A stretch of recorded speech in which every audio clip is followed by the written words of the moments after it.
বামফ্রন্টের block office ঘেরাও এবং ডেপুটেশনকে কেন্দ্র করে চরম উত্তেজনা। পুলিশের লাগানো ব্যারিকেড ভেঙে ফেলল বামফ্রন্টের নেতাকর্মীরা। পুলিশ কর্মীদের সাথে চরম ধস্তাধস্তি। আঘাত লাগলো একাধিক পুলিশ কর্মীর। ব্যারিকেড ভেঙে ব্লক অফিসের ভেতরে ঢুকে যাওয়ার চেষ্টা থামাতে গিয়ে ব্যাপক উত্তেজনা মালদার মানিকচক ব্লক প্রশাসনিক ভবন চত্বর জুড়ে। এসআইআরের শুনানির নামে সাধারণ ভোটারদের হয়রানির অভিযোগের সামনে রেখে 11 দফা দাবিতে এই ডেপুটেশন কর্মসূচি বামেদের। আরও আপডেট থাকতে আমাদের ভিডিও শেয়ার ও ফেসবুক পেজটিকে লাইক করে ফলো করে দিন।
নামে ডেপুটেশন আছে, দীর্ঘদিন ধরে প্রচার হচ্ছে।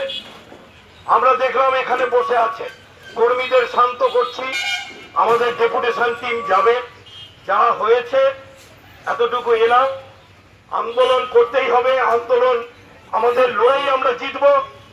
আজকে এসআইআর এর নামে যে ডেপুটেশন, এখানে দাবিগুলো সামল বসাক করে দিচ্ছে। তবে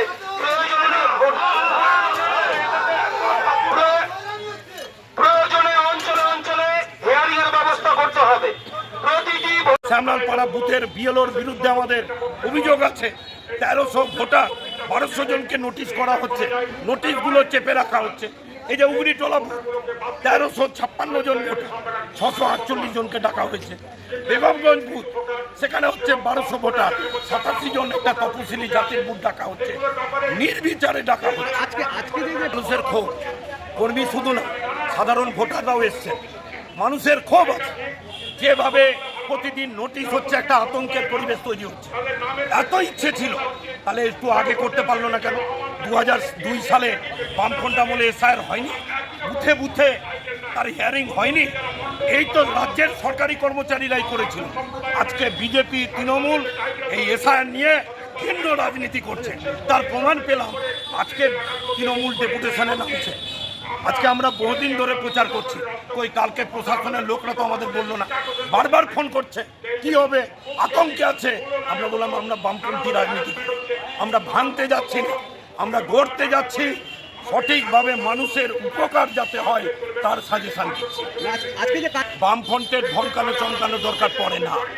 আর বামফ্রন্টের যদি প্রয়োজন পড়ে, কেউ যদি সাম্প্রদায়িক দাঙ্গা গ্রামে করে, কেউ যদি এসআইআর এর নাম করে গরিব প্রান্তিক গঙ্গা ভাঙন পীড়িত মানুষ, পরিযায়ী শ্রমিক, তাদেরকে যদি করে, পুলিশের আগে আমরাই দিই। সেটা আপনারাও বুঝতে পারবেন, দেখবেন। কয়েকজন আহত হয়েছে, পুলিশ কর্মী আহত তো হয়েছে, কারো পা হাত কেটেছে। পুলিশের কি হয়েছে জানি না, পুলিশের সাথে আমাদের কথা ছিল, গেট তো আছেই, আমরা ডেপুটেশন দিতে যাব। এত ব্যারিকেড করার দরকার কি ছিল? পুলিশের কাজ করেছে, আমরা আমাদের কাজ করেছি।